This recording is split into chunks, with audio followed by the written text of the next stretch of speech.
দেখে নেব খেলার সময় শিরোনাম। বিসিবিতে শেষ হলো নাজমুল হাসান পাপন অধ্যায়। পদত্যাগপত্র পাঠালেন ইমেইলে। নতুন সভাপতির দায়িত্ব নিলেন ফারুক আহমেদ। দুই সহ সভাপতি আকরাম মাহবুব। দায়িত্ব নিয়েই দুর্নীতির বিরুদ্ধে জিরো টলারেন্সের কথা শোনালেন বিসিবি বস।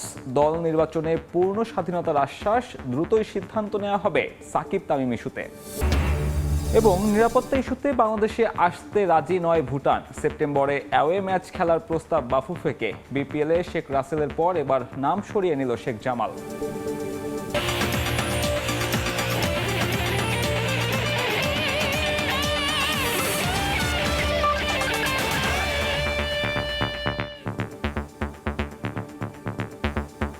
বিসিবি সভাপতির দায়িত্ব নিয়েই দুর্নীতির বিরুদ্ধে নিজের জিরো টলারেন্সের কথা জানালেন ফারুক আহমেদ।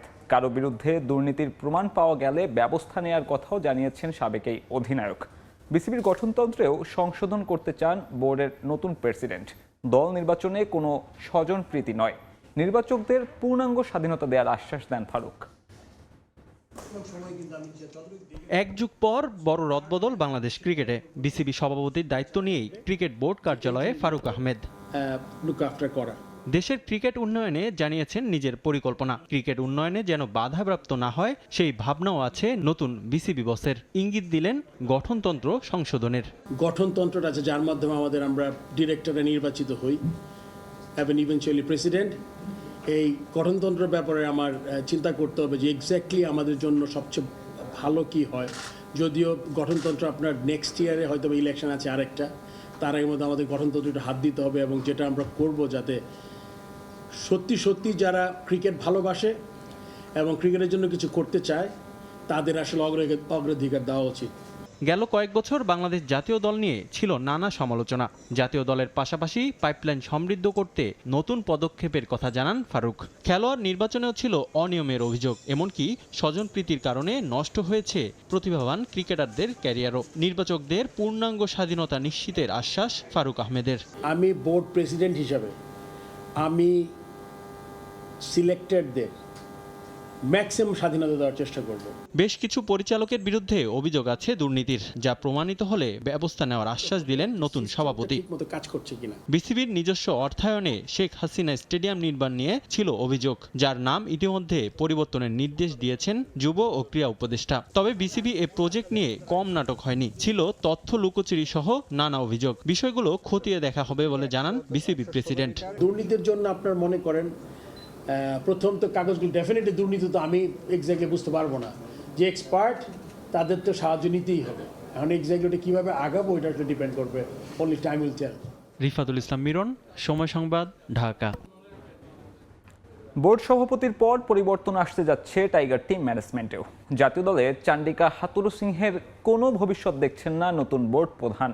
আগামী বছরের চ্যাম্পিয়ন্স ট্রফি পর্যন্ত মেয়াদ থাকলেও বিসিবি তার আগেই খুঁজতে চাইছে বিকল্প। যদিও চান্ডিকার সঙ্গে বোর্ডের চুক্তি এবং বিকল্প না পাওয়া গেলে আপাতত থেকে যেতে পারেন এই লঙ্কান। মাঠের ক্রিকেটার হিসেবে না হলে অন্তত বোর্ডে তামিমের অভিজ্ঞতা কাজে লাগাতে চান ফারুক। জাতীয় দলে সাকিবের ভবিষ্যৎ কী হবে সে বিষয়ে সিদ্ধান্ত নিতে চান নতুন বোর্ড সভাপতি। হাতুরু সিংহের সঙ্গে মতের অমিলে বিসিবি ছেড়েছিলেন ফারুক আহমেদ। সাবেক প্রধান নির্বাচক বোর্ডের প্রত্যাবর্তন ঘটালেন বোর্ড প্রধান হিসেবে। জাতীয় দলে এখন এই লঙ্কানের ভবিষ্যৎ কি? 2025 চ্যাম্পিয়ন্স ট্রফি পর্যন্ত মেয়াদ হাতুরুর।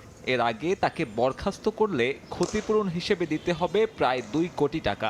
আর্থিক বিষয়টি তো আছেই, পাশাপাশি আইসিসির মেগা ইভেন্টের মাত্র 6 মাস আগে বিকল্প কোচ খুঁজে পাওয়া যাবে কিনা সে প্রশ্নও থাকছে। আপাতত নতুন বোর্ড তাই হাঁটতে চায় ধীরে চলনীতিতে। চান্দিকা হাতুরু সিং এর ব্যাপারে আমি এক্স্যাক্টলি আসলে কন্ট্রাক্টটা জানি না। আমি কিন্তু আগের স্ট্যান্ডেই আছি যে আমার মনে হয় যে যেটা আমি বলেছি ওইটা আমি কিন্তু বের হয়ে যায় না। বাট এখন যেমন আমার অফিসিয়ালি কিছু জিনিস দেখতে হবে যে মানে কেমনে কী করা দরকার, তার চেয়ে বেটার কাউকে পাইলাম কিনা বা তার কাছাকাছি কারো ছোটো কাউকে পেলাম না যে আমাদের জন্য বেটার সার্ভিস করতে পারবে, এটা দেখবো, তারপর কথা বলবো। হাতুরুর মতন ভবিষ্যৎ অনিশ্চিত সাকিব আল হাসানেরও। সাবেক অধিনায়কের দেশে ফেরাটাও অনিশ্চিত। পাকিস্তানে চলমান সিরিজে মাঠে নামতে পারলেও হোম সিরিজগুলোতে এই অলরাউন্ডারকে নিয়ে কী সিদ্ধান্ত নেবে সে আলোচনাও চলছে নীতি নির্ধারণী মহলে। বোর্ডের সাথে আলোচনা করব যে সাকিব এখন যে স্টেটে আছে সেই স্টেটে গিয়ে সে কি ক্যান হি কন্টিনিউ। অবশ্যই ডিপেন্ড করে যে আপনার এই যে দুইটি টেস্ট ম্যাচেস আছে তারপরে কি হবে, তখন এটা বোর্ডের একটা পলিসি ম্যাটার হবে এটা। সাকিবের সর্বনাশে পৌষ মাস তামিম ইকবালের। সব ঠিকঠাক থাকলে চ্যাম্পিয়ন্স ট্রফিতে প্রত্যাবর্তন ঘটবে সাবেক অধিনায়কের। তবে ফিটনেস কিংবা পারফরমেন্সের পরীক্ষায় উতরাতে না পারলে তামিমের অভিজ্ঞতাকে বোর্ডে কাজে লাগাতে চান ফারুক আহমেদ। আমি দেখতে চাই 2 বছর আরো ক্রিকেট খেলুক, আমি চাই আর কি। অ্যান্ড কি ফরম্যাটে খেলবে, I think 50 ওভার্স is best, because longer version সবচেয়ে ভালো হতো এক্সপিরিয়েন্স সহ, কিন্তু লঙ্গার ভার্সনে হয়তো বা যেই এক্সর্শন বা যেই কষ্টটা এটা হয়তো ওর বডি নিতে পারবে কিনা আমি জানি না, সেটা তামিমই বলতে পারবে। বাট যেটাই ও করে খুব ভালো হয় যদি ও খেলতে পারে, আর যদি খেলতে না পারে ও যদি বোর্ডে আসে তাইলে আমি খুব খুশি হব। নতুন বোর্ডে নতুন নীতি আসতে যাচ্ছে ক্রিকেটারদের জন্য। আন্তর্জাতিক সিরিজের পাশাপাশি ঘরোয়া টুর্নামেন্ট চলাকালীন মাঠের বাইরের এন্ডোর্সমেন্টে কাজ করতে পারবেন না ক্রিকেটাররা। সাব্বির মিথুন, সময় সংবাদ, ঢাকা। অবশেষে নিজের যোগ্য স্থানে জায়গা পেলেন নাজমুল আবেদিন ফাহিম। দেশের ক্রিকেট পরিচালনার ভার এখন এই বর্ষিয়ানের হাতে। লম্বা সময় ধরে রয়েছেন কোচিংয়ের সঙ্গে সাকিব, তামিম, মুশফিকদের হাতে খড়িও তার মাধ্যমে বিকেএসপি থেকে। বিসিবিতে দায়িত্ব পালন করেছেন গেম ডেভেলপমেন্ট ও নারী উইংয়ে। যদিও পাপনের নিয়ন্ত্রিত বোর্ড নির্বাচনে পরিচালক হিসেবে পাশ করতে পারেননি তিনি। ক্রিকেটের অন্তঃপ্রাণ একজন নাজমুল আবেদিন ফাহিম। আগে ক্রিকেট বোর্ডের পরিচালনা পর্ষদে না আসলেও বাংলাদেশের ক্রিকেটে তার অবদান প্রায় 25 বছরের। সবসময় আছেন ক্রিকেট আর ক্রিকেটারদের সঙ্গে। সাকিব, মুশফিকদের গুরু হিসেবে ফাহিম সবচেয়ে বেশি পরিচিত হলেও দেশের ক্রিকেটের প্রতিটি স্তরে কাজ করার অভিজ্ঞতা রয়েছে এই বর্ষিয়ানের। ক্রিকেট ক্যারিয়ারে খেলেছেন ব্যাটসম্যান হিসেবে। দ্বিতীয় বিভাগের দল একতা বিতানের হয়ে শুরু করেন পেশাদার ক্রিকেট। পরবর্তীতে ওয়ারি ও গুলশান ইউথ ক্লাবের হয়ে খেলেছেন প্রথম বিভাগে। খেলোয়াড়ি জীবন শেষ করে 1988 সালে বাংলাদেশ ক্রীড়া শিক্ষা প্রতিষ্ঠান বিকেএসপিতে যোগদান করেন। কয়েক মাস পর বৃত্তি নিয়ে প্রশিক্ষণ নেন ভারতের ন্যাশনাল ইনস্টিটিউট অফ স্পোর্টসে। কাজ করার অভিজ্ঞতা রয়েছে পিচ কিউরেটর হিসেবেও। বাংলাদেশের প্রথম টেস্ট ম্যাচের পিচ প্রস্তুত করতে কাজ করেছিলেন তিনি। 2000 সালে অস্ট্রেলিয়া থেকে কোচদের লেভেল 2 কোর্স সম্পন্ন করেন। 2009 সালে ঢাকায় এশিয়ান ক্রিকেট কাউন্সিলের অধীনে লেভেল 3 কোর্স করেন।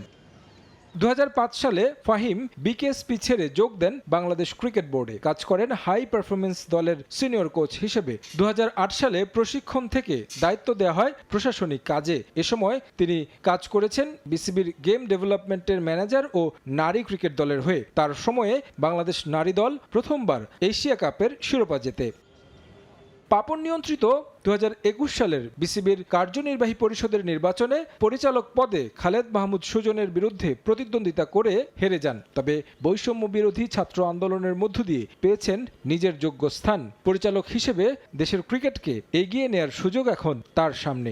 বাংলাদেশ ওভারঅল ক্রিকেট নিয়ে আমার গত 25 বছর ধরে আমি চিন্তা করেছি, এবং সেই চিন্তা 1-2 ঘন্টা না, কিন্তু প্রত্যেক দিন অন্তত 10 ঘন্টা করে আমার মনে হয় তাই। এবং আমার কিন্তু একটা ক্লিয়ার পিকচার আছে, একদম অ্যাবসলিউটলি একটা ক্লিয়ার পিকচার আছে একটা প্লেয়ারের হাতে কি থাকতে হবে, 10 বছরের একটা প্লেয়ারের হাতে, একটা ডিস্ট্রিক্টের একটা ছেলের হাতে কী থাকতে হবে।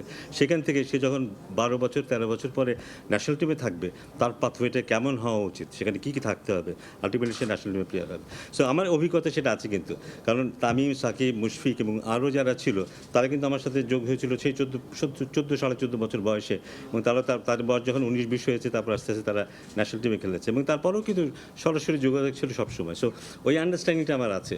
সো আমার মনে হয় যে এটা একটা ভালো জিনিস হবে, সেই আন্ডারস্ট্যান্ডিংটা নিয়ে আমি যদি কাজ করতে পারি। বিপিএল সহ বিভিন্ন ফ্র্যাঞ্চাইজি লিগেও কাজ করার অভিজ্ঞতা রয়েছে নাজমুল আবেদিন ফাহিমের। তারেক হাসান শিমুল, সময় সংবাদ, ঢাকা। বিসিবি থেকে পাপনের সরে যাওয়া নতুন সভাপতি ফারুক আহমেদের দায়িত্ব গ্রহণ সহ দেশের ক্রিকেটের সমসাময়িক বিষয় নিয়ে কথা বলতে এখন স্টুডিওতে আছেন সহকর্মী নিয়ন মোহাইমিন। নিয়ন, আপনাকে স্বাগত জানাচ্ছি। এবং একটা ঐতিহাসিক দিনে আসলে আমরা উপস্থিত হয়েছি, যেখানে বিসিবি 12 বছরের একটা অধ্যায় থেকে পেরিয়ে আসলো, এবং যেমনটা আমরা দেখছিলাম শুধুমাত্র সভাপতি বদল করা হয়েছে, এবং এর মাধ্যমে আসলে বিসিবি সংস্কার কতটুকু করা যাবে বলে আপনার মনে করেন? একেবারে মোটা দাগে যদি বলি, একটু প্রশ্নবিদ্ধ, কারণ কখনোই আসলে একটা ভালো কাজের শুরু খারাপ কাজ দিয়ে করাটাকে জাস্টিফাইড মানে করা যায় না। কেন বলছি, কারণ বিসিবির বোর্ড সভা পরিচালনা পর্ষদের সভা হবে, সেটা বিসিবির কার্যালয়ে হবে অথবা ক্রিকেট কেন্দ্রিক কোনো জায়গায় হবে, সেটাই স্বাভাবিক। আমরা এর আগে বিসিবির বাইরে বোর্ড সভা দেখেছি, সেটা সিলেটে দেখেছি। এই প্রথম আমরা দেখলাম যুব ক্রীড়া মন্ত্রণালয়ের সেমিনার রুমে আমাদের বোর্ড কর্তারা গিয়ে বসলেন, সেখানে বসে তারা সভাপতি নির্ধারণ করলেন। বুঝলাম উদ্ভূত পরিস্থিতিতে কিছু সমস্যার মানে রাইজ করেছে, যে কারণে আসলে তারা নিরাপত্তাহীনতায় ভুগছেন, তারা নিরাপত্তা চেয়েছেন সরকারের কাছ থেকে। কিন্তু আইসিসির কাছ থেকে যখন বিসিবি দায়িত্বটা তারা নিয়েছেন, এভাবে চালাচ্ছেন, বিসিবি একটা অটোনোমাস বডি, মানে এখানে প্রথম কথাই হচ্ছে সরকার দ্বারা নিয়ন্ত্রিত হতে পারবে না। কিন্তু আমরা সরকারের নিয়ন্ত্রণের ভেতরে ঢুকে বোর্ড সংস্কারের নাম করে শুধুমাত্র বোর্ড প্রেসিডেন্টকে সরিয়ে কি করলাম আসলে জানি না। দিন শেষে আসলে যতদিন সময় যাবে ততদিন পরে আসলে এটা বোঝা যাবে যে আদৌতে কি দাঁড়ালো। তবে মোটা দাগে যাদেরকে নিয়ে বোর্ডটা সাজানো হয়েছে, যাদেরকে নিয়ে প্রশ্নগুলো ছিল, তারা ফারুক আহমেদের আশেপাশেই রয়ে গেছে। এবং আমরা সেরকমটাই দেখলাম, সহসভাপতি আকরাম খান সহ যাদের নাম আসলে বারবার সামনে আসছে, যারা দেশে রয়েছে, পলাতক হয়নি, তাদের বিরুদ্ধেও তো অনেক অভিযোগ। তারাই আসলে এই 12 বছর দেশের ক্রিকেটের কোনো না কোনো নিয়ন্ত্রক সংস্থার অধীনে ছিলেন। অবশ্যই, মানে একেবারে দুজনের নাম তো হলফ করে বলে দেয়া যায়। মানে আপনি সহসভাপতি করলেন এমন একজন ব্যক্তিকে যার বিরুদ্ধে গ্রাউন্ডস কমিটির চেয়ারম্যান থাকা অবস্থায় গত 2 টার্মে সবচেয়ে বেশি অভিযোগ, যাকে বলা হচ্ছে যে ঘরোয়া ক্রিকেট কাঠামোর এই যে উইকেটগুলো নিয়ে এই যে মাফিয়া কেন্দ্রিক একটা আলোচনা হয়, যেটার মূল জায়গায় বসে আছেন মাহবুবুল আনাম, বা মাহবুব আনাম আমরা যাকে চিনি সবাই, তাকে আপনি সহসভাপতি দিলেন, একেবারে সভাপতির পরের পদটাই তার জন্য রাখলেন, শীর্ষ পদে রাখলেন। আমরা দেখেছি যে ঢাকা প্রিমিয়ার লিগ যিনি চালান, সিসিডিএমের যিনি চেয়ারম্যান, তিনিও সেখানে আছেন, অথচ ঢাকা প্রিমিয়ার লিগটাকে একেবারে আদতে শেষ করে ফেলা হয়েছে। তো দায়ভারটা তো চেয়ারম্যানকে নিতে হবে, কিন্তু সেই দায়ভারের জায়গাটাতেও দেখলাম হাস্যোজ্জ্বলভাবে তিনি এসেও ভোট দিলেন, নতুন সভাপতিকে কোলাকুলি করলেন, জড়িয়ে ধরলেন। মানে ব্যাপারটা আসলে কি দাঁড়াচ্ছে সেটা আসলে, আর ওই যে বারবার বলছি, সময়ে না যাওয়া পর্যন্ত বোঝা যাবে না যাদব কি দাঁড়াতে যাচ্ছে। নিয়ন, আমি একটু জানার জন্য জানতে চাই যে এই সংস্কারে আসলে সোশ্যাল মিডিয়া কিংবা টক শোতে যারা বেশি সমালোচনা করে তাদের আসলে বেশি প্রায়োরিটি দেওয়া হয়েছে কিনা? অবশ্যই ফারুক ভাইকে আমি ছোট করব না, নো ডাউট তিনি এই মুহূর্তে বেস্ট চয়েস ছিলেন, তার কাছে এই জন্যই যেতে হয়েছে। কিন্তু তিনি নিজে অনেক বেশি পপুলিস্ট কথাবার্তা বলতে পছন্দ করেন। দিন শেষে মানুষ সোশ্যাল মিডিয়াতে যেগুলো শুনতে চায়, টেলিভিশনে যেগুলো শুনতে চায়, যেগুলো নিয়ে আলোচনা করতে চায়, চটকদার কথা, সেগুলো বলতে তিনি বেশি পছন্দ করেন। ওই হাতুরু সিংকে রাখবো না ভাই, আপনি বোর্ড প্রেসিডেন্ট হয়েছেন, বসেছেন একটা চেয়ারে, আপনাকে তো পারিপার্শ্বিকতাটাকে বুঝতে হবে। মানে আপনি বলে দিচ্ছেন আপনি হাতুরু সিংকে রাখবেন না, কিন্তু আপনার হাতে এখন একটা সময় আছে হাতুরু সিংকে নিয়ে আলোচনা করবার। আপনি হাতুরু সিংহকে যদি বাদ দিয়ে দেন, বাংলাদেশ ক্রিকেট বোর্ড একটা মোটা অঙ্কের টাকা তাকে জরিমানা দিতে হবে, আপনি কেন সেই জরিমানাটা দেবেন? পাশাপাশি চ্যাম্পিয়ন্স ট্রফির মাত্র 6 মাস বাকি, তারপর আপনার হাতে কোচ আছে কিনা আপনি সেটাও জানেন না, কিন্তু আপনি একটা পপুলিস্ট মন্তব্য করতে হবে, করে দিলেন। আপনি বললেন তামিমকে আমি বোর্ডে চাই, তামিমকে আমি অমুক ফরম্যাটে চাই, তামিম সেটার জন্য ফিট কিনা আমরা জানি না।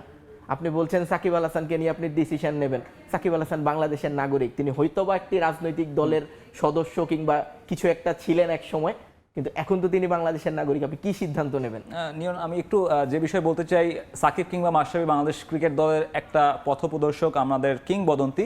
এই রাজনৈতিক পরিচয় ভুলে এই মুহূর্তে বিসিবি সংস্কার করতে হলে আসলে এই মানুষ দুটোকে কতটুকু প্রয়োজন?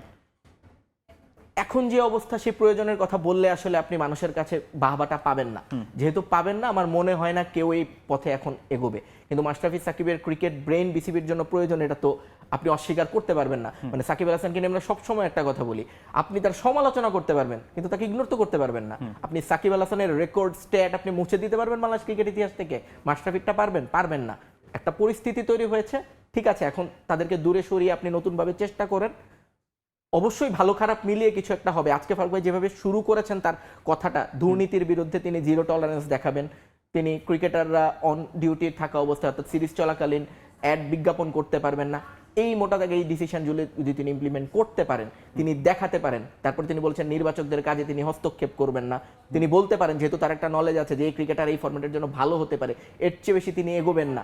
অন্তত এই তিনটা যদি তিনি পূরণ করতে পারেন, আমার মনে হয় মানে বাংলাদেশের ক্রিকেট বোর্ড, বাংলাদেশের মানুষ যারা ক্রিকেটকে নিয়ে ভাবেন, চিন্তা করেন, তারা যথেষ্ট খুশি হয়ে যাবে। তবে ডোমেস্টিক আমাদের যে টুর্নামেন্টগুলো রয়েছে আমাদের সূচি অনুযায়ী, সেগুলো হয়তো একটু ঝুঁকির মুখে, সেক্ষেত্রেও হয়তো ফারুক আহমেদকে একটা বড় চ্যালেঞ্জ মুখোমুখি হতে হবে। অবশ্যই, মানে এখন আমাদের জন্য সবচেয়ে বড় চ্যালেঞ্জ আসলে আমাদের সামনের যে সূচি অনুযায়ী আমাদের ক্রিকেট কাঠামোটা যেভাবে চলছে সেটাকে একেবারে স্মুথলি রান করানো।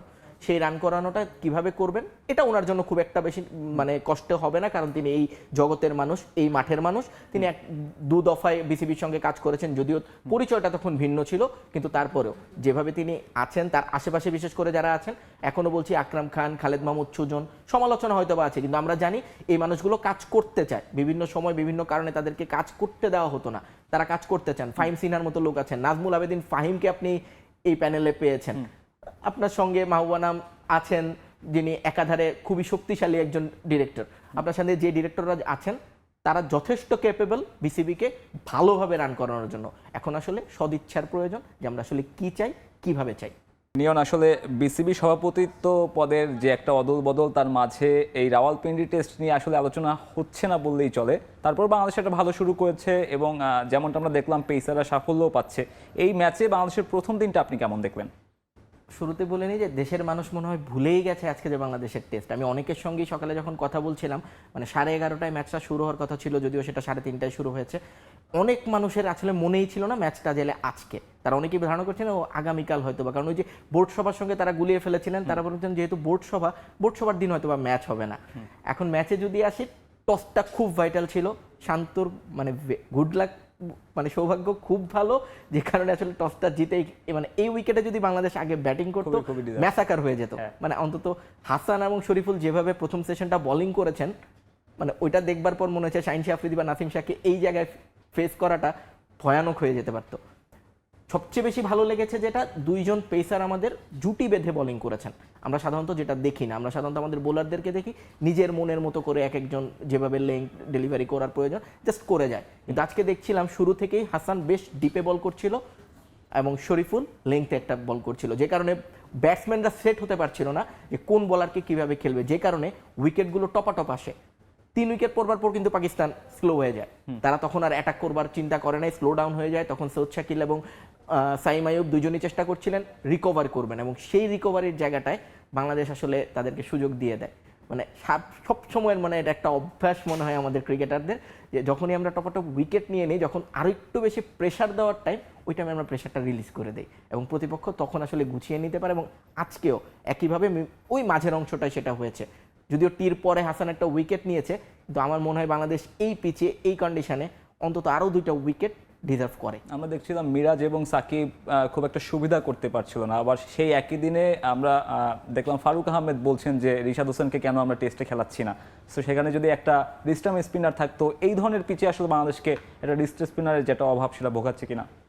যখন পিচে আসলে স্পিনারদের জন্য কিছুই থাকে না, তখন আসলে ফিঙ্গার স্পিনারদের কিছুই করার থাকে না, সেটা আমরা খুব ভালোভাবেই জানি। সাকিব এবং মিরাজ দুজনেই আসলে একেবারে স্পেশালিস্ট ফিঙ্গার স্পিনার।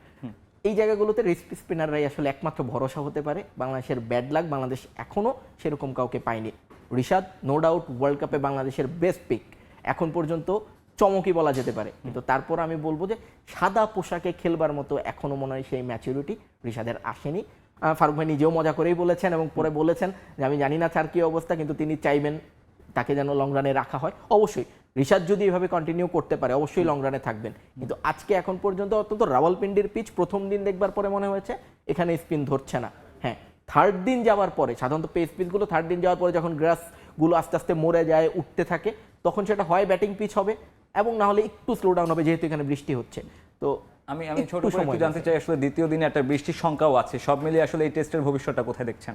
যদি বৃষ্টি এরকম কন্টিনিউ করতে থাকে রেজাল্ট আসা খুব টাফ হবে। তবে বাংলাদেশ যেভাবে বোলিং করছে, হাসান নিজেও বলছিলেন যে 200-র মধ্যে যদি আটকানো যায়, 158 এখনো সুযোগ আছে 40-50 রান, যদি আটকে ফেলা যায় বাংলাদেশ মানে একটা তো চ্যালেঞ্জ নেওয়া যেতেই পারে।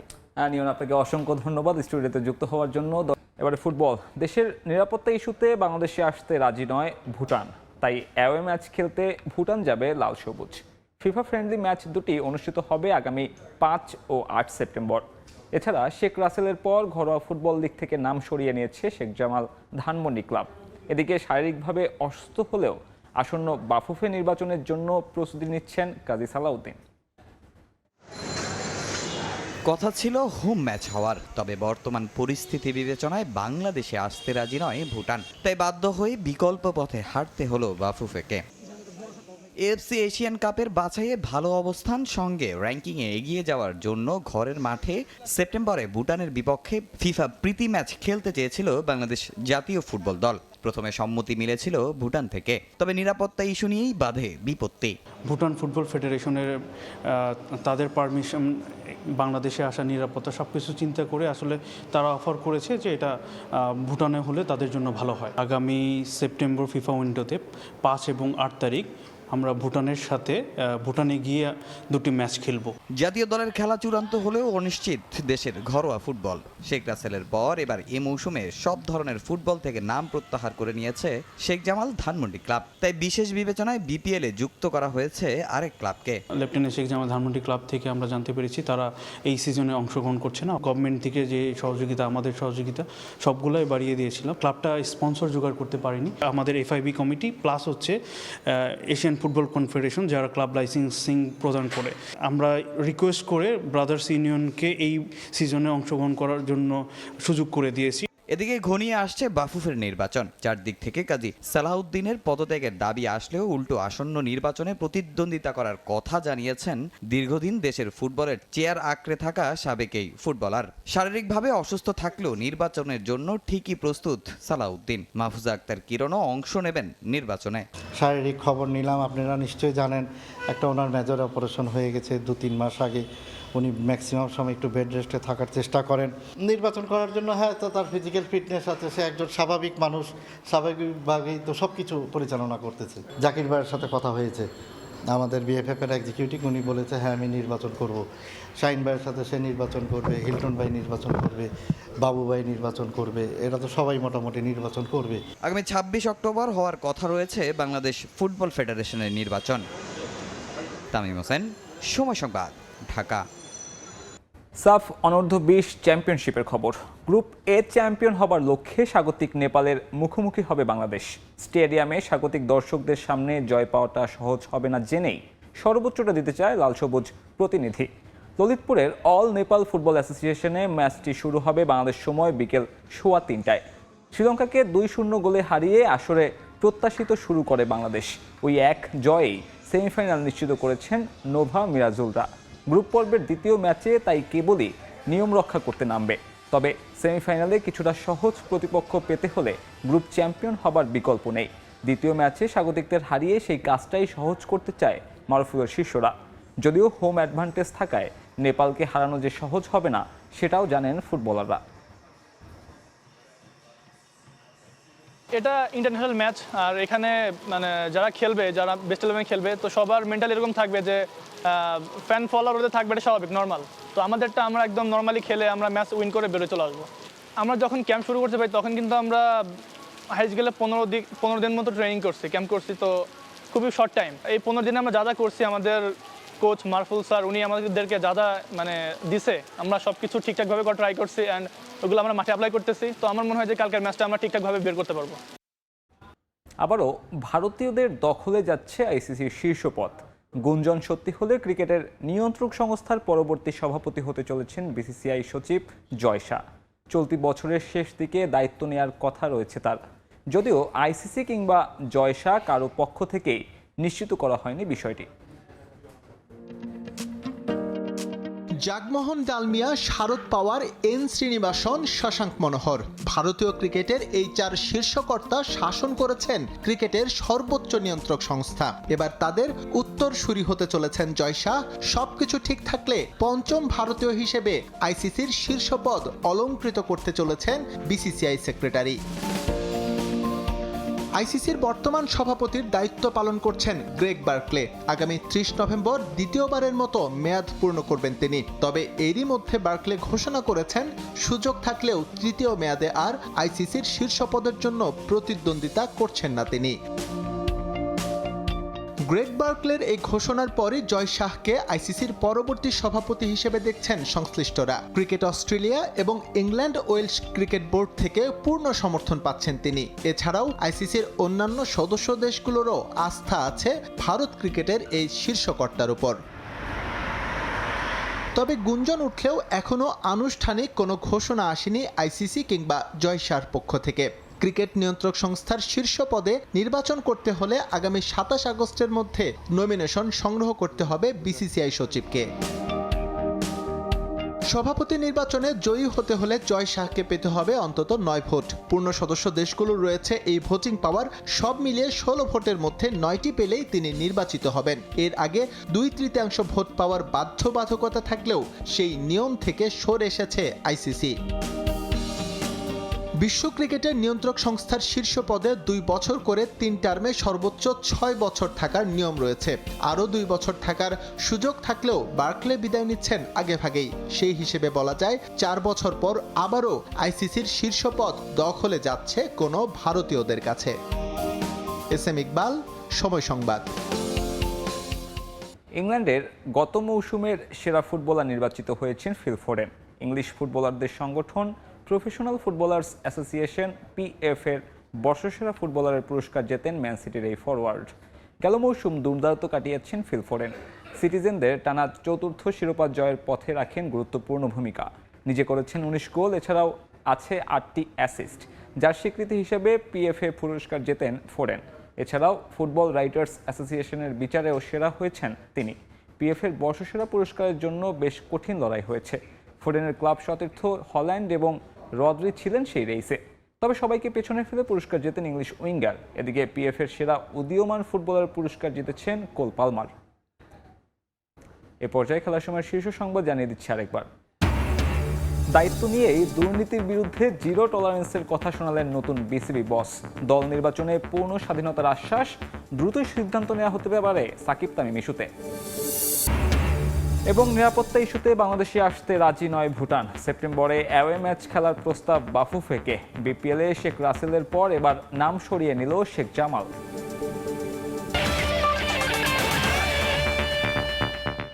এই ছিল খেলার সময়ের এখনকার আয়োজন। সঙ্গে থাকুন সময়।